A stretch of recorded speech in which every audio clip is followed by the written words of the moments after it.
আমাদের পরম মিত্র প্রতিবেশীদের ভারত বয়কটের দম এখন পুরোপুরি শেষ। এখন ওরা ভারতে ঢোকার জন্য ভিক্ষা চাইছে যাতে ভারত সরকার ওদেরকে ভিসা দেয়। তো ওদিকে এরই মাঝে বাংলাদেশের আব্বুজান পাকিস্তানে তো এমার্জেন্সি পরিস্থিতি, যেখানে একই সাথে বহু জায়গায় হামলা হয়েছে এবং যে পরিমাণে মানুষ মরেছে তাতে কিন্তু সংখ্যাটা 100 ছড়াবে। ওদিকে এর সুযোগেই ভারত যাতে কোনো রকম অ্যাটাক না করে তার ভয়ে সোজা চীন থেকে এয়ার ডিফেন্স সিস্টেমে এনে মোতায়েন শুরু হয়ে গেছে। আর তার সাথেই কেন ভারত বাংলাদেশি ছাত্রদের লাথি মেরে দেশ থেকে তাড়াচ্ছে সবটাই জানবো আজকের এই ভিডিওতে। তবে তার আগে অবশ্যই আমাদের চ্যানেলটিকে সাবস্ক্রাইব করে আমাদেরকে সাপোর্ট করবে। তো বন্ধুরা, আমাদের প্রথম আপডেট রয়েছে বাংলাদেশকে নিয়ে, যেখানে ভারত বিরোধী এই বাংলাদেশিরা এখন ভারতের ভিসা পাওয়ার জন্য মাথা কুটছে। এই ভিডিও ফুটেজটা দেখ, যেখানে এই বাংলাদেশি জেহাদিরা ভারতীয় ভিসা সেন্টারে প্রোটেস্ট করছে যাতে ভারত সরকার ওদের তাড়াতাড়ি ভারতে আসার জন্য ভিসা দেয়। এই ভিখারিরা কোনোদিন শোধরাবেন, বাংলাদেশে বসে ভারত বিরোধী স্লোগান দিচ্ছে অথচ সেই ভারতে আসার জন্যই কেঁদে ভাসাচ্ছে। আর খুব সম্ভবত এরা ওখানে অ্যাটাকও করতে পারে। এই কারণেই ভারতীয় হাই কমিশনার বাংলাদেশের বিদেশমন্ত্রীর সাথেও কথা বলেছে। আর যদি এখানে অ্যাটাক হয় তাহলে তো বাংলাদেশের ছাল ছাড়িয়ে দেবে ভারত। যাই হোক, এবারে আসে আমাদের নেক্সট আপডেট আবারও বাংলাদেশকে, যেখানে ভারত এক বাংলাদেশি ছাত্রকে লাথি মেরে দেশ ছাড়া করেছে।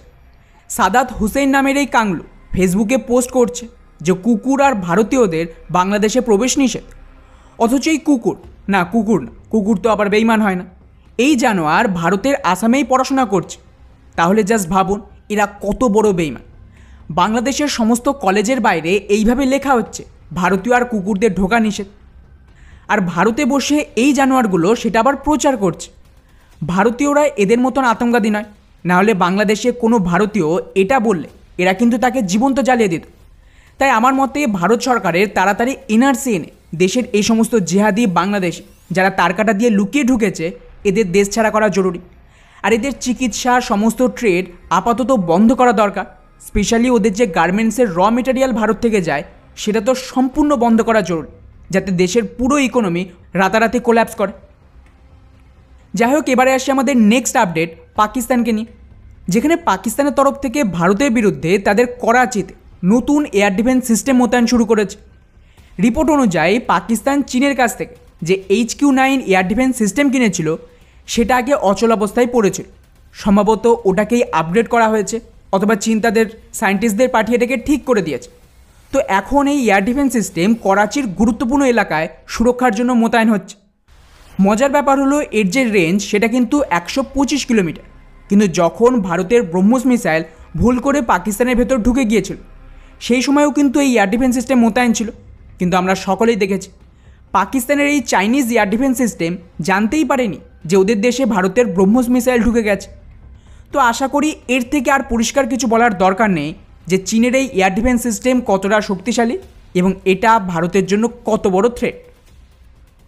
যাই হোক, এবারে আসি আমাদের নেক্সট এবং সবচেয়ে গুরুত্বপূর্ণ আপডেট পাকিস্তানকে, যা দেখিয়ে আপনারা অনেকটাই খুশি হয়ে যাবেন। গোটা পাকিস্তান জুড়ে এই মুহূর্তে কোঅর্ডিনেটভাবে বিভিন্ন জায়গায় একই দিনে হামলা চালানো হয়েছে। হামলা এতটাই বড় ছিল যে পাকিস্তানের অফিসিয়াল রিপোর্ট অনুযায়ী সমস্ত অ্যাটাক মিলিয়ে অন্তত 70 জনের বেশি মারা পড়েছে। এটা অফিসিয়াল নাম্বার। আনঅফিসিয়ালি যা টুইটারে রিপোর্ট পাচ্ছি তাদের সংখ্যাটা অলরেডি 100 পার করে গেছে এবং পাকিস্তানের সরকার সংখ্যাটা লুকোনোর চেষ্টা করছে। পাকিস্তানের ভেতর প্রথম অ্যাটাক যেটা হয়েছে সেটা হয়েছে পাঞ্জাব বালুচিস্তান হাইওয়েতে, যেখানে 30 থেকে 40 জন বালুচ সমস্ত পাঞ্জাবের গাড়িকে দাঁড় করে, তারপর প্রত্যেকের আইডি দেখে মোটামুটি 22 থেকে 23 জনকে টপকে দিয়েছে আর সমস্ত 35টা গাড়ি ওখানেই জ্বালিয়ে দেয়। পাকিস্তান বলছে যাদেরকে মারা হয়েছে তারা নাকি সিভিলিয়ান ছিল, কিন্তু বালুচরা বলেছে যে সিভিল ড্রেসে ওরা অ্যাকচুয়ালি আর্মির লোক, তাই প্রত্যেকের আইডি দেখে তবেই মারা হয়েছে। এছাড়াও বালুচিস্তানের যে মেন রেল লাইন তাকে উড়িয়ে দিয়েছে। ওখানে এই সময়ে একজন সাথে সাথে টপকে গেছে এবং পরে পাকিস্তানের পুলিশ আরও 6টা বডি পেয়েছে। এছাড়াও বালুচিস্তানের আশেপাশে দুটো আলাদা আলাদা অ্যাটাকও হয়েছে, যেখানে টোটাল একসাথে 31 জন মারা গেছে। ওদিকে ছোটোখাটো আরও অ্যাটাক হয়েছে পুলিশ আর সিকিউরিটি ফোর্সের ওপর, যেখানে বাকিরা টপকে গেছে।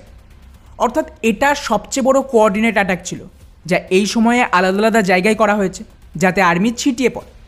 এটা খুবই একটা ভালো স্ট্র্যাটেজি এবং যার রিপোর্ট আসছে তাতে কিন্তু পাকিস্তানের বদলা নিতে বালুচদের যে সিভিলিয়ান লোকজন রয়েছে তাদেরকে তুলে নিয়ে গেছে। তো ধরে নিন যে আবারও অ্যাটাক হবে, কারণ ওরা এর বদলা নেবে। আর বেছে বেছে কিন্তু এখনও বালুচরা পাঞ্জাবিদের মারছে, কারণ পাকিস্তানের যে মূল আতঙ্কবাদী আইডিওলজি সেটা পাকিস্তানের এই পাঞ্জাবিদের। এমনকি গত পরশু ভিডিওতেও আপডেট দিয়েছিলাম যে পাঞ্জাবের ভেতরে 13 জন পুলিশকেও কিন্তু এই বালুচরা টপকে দিয়েছে। আর আমি বলেছিলাম যে ওরা কেবলমাত্র সিগন্যাল দিল, বড় অ্যাটাকের জন্য ওরা প্রিপেয়ার হচ্ছে, তো বড় অ্যাটাক হয়ে গেল। কিন্তু এই অ্যাটাক এখানেই থামবে না, আরও বড় অ্যাটাক পাকিস্তানের জন্য অপেক্ষা করছে। যাই হোক, এবারে আসি আমাদের শেষ আপডেট, আবারও বাংলাদেশকে নিয়ে, যেখানে জেহাদিরা ভারতের বিরুদ্ধে ফেক ন্যারেটিভ তৈরি করছিল যে ভারত নাকি ফারাক্কার জল ছেড়ে দিয়েছে, তাই বাংলাদেশে বন্যা হয়েছে। কিছুদিন আগে এরা বলেছিল যে ত্রিপুরায় জল ছেড়ে দিয়েছে, তাই বন্যা হয়েছে। এখন আবার নাকি পশ্চিমবঙ্গেও জল ছাড়া হয়েছে। যার দরুন এখন ভারত সরকার ক্লিয়ারলি জানিয়ে দিয়েছে যে এটা পলিটিক্যালি মোটিভেটেড এবং ফেক নিউজ, এমন কিছুই হয়। অর্থাৎ সরাসরি এর থেকে আর বলার প্রয়োজন নেই যে এরা প্রত্যেকে, মানে বাংলাদেশের এই যে মেজরিটি জেহাদি পপুলেশান, এরা এখন আতঙ্কবাদীতে পরিণত হয়েছে। এবং এরা এতটাই ফ্রাস্ট্রেটেড এবং হিন্দু বিরোধী যে নিজের দেশ তো ধ্বংস করছে, সাথে ভারতকেও শেষ করার চেষ্টা করবে। আমি আবারও বলেছি, যা পরিস্থিতি, ভারত সরকার যদি এখনও ঘুমোয় কংগ্রেসের মতো, তাহলে ধরে নিন যে কাশ্মীর তো গেছে, পশ্চিমবঙ্গ আর আশেপাশের রাজ্যও যাবে। মণিপুরের অবস্থা তো তার সবচেয়ে বড় জলজান্ত উদাহরণ যে মণিপুরে কী হয়েছিল। তাই ভারতের জন্য বেটার হবে যে ওরা আগে অ্যাটাক করুক, তার আগে ভারতই ওদের নিপটে দেয়। তো বন্ধুরা, এই ছিল আমাদের আজকের টপ 5 আপডেট। এটা আপনাদের কেমন লাগলো নিচে অবশ্যই কমেন্ট করে জানাবেন। জয় হিন্দ।